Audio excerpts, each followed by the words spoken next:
بسم الله الرحمن الرحيم عم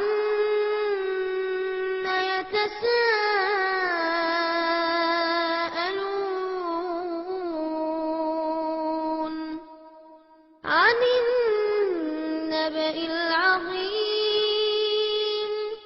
الذي هم فيه مختلفون كلا سيعلمون ثم كلا سيعلمون ألم نجعل الأرض مهادا والجبال أوتادا وخلقناكم أزواجا وجعلنا نومكم سباتا وجعلنا الليل لباسا وجعلنا النهار معاشا وبنينا فوقكم سبعا شدادا وجعلنا سراجا وهاجا وأنزلنا من المعصرات ماء ثجاجا لنخرج به حبا ونباتا وجنات ألفافا إن يوم الفصل كان ميقاتا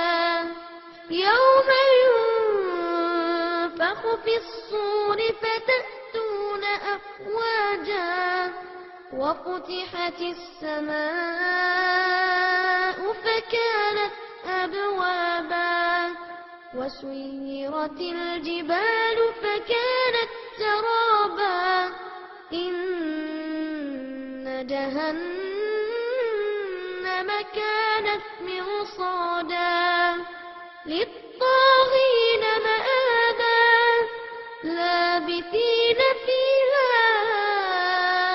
أحقابا لا يذوقون فيها بردا ولا شرابا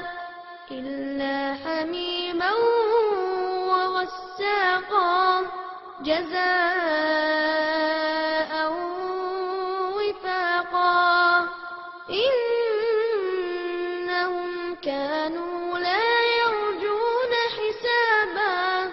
وكذبوا بآياتنا كذابا وكل شيء أحصيناه كتابا فذوقوا فلن نزيدكم إلا عذابا إن للمتقين مفازا حدائق وأعنابا وكواعب أترابا وكأسا دهاقا لا يسمعون فيها لغوا ولا كذابا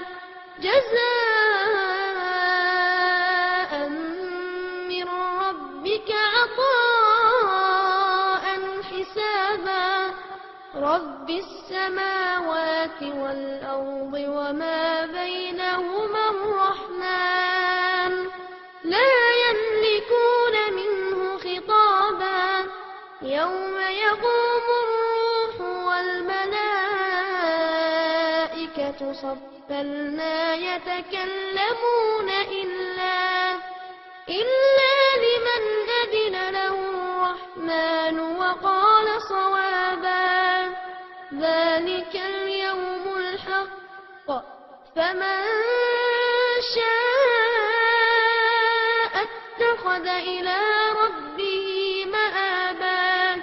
إنا أنذرناكم عذابا قريبا يوم ينظر المرء ما قدمت يداه ويقول ويقول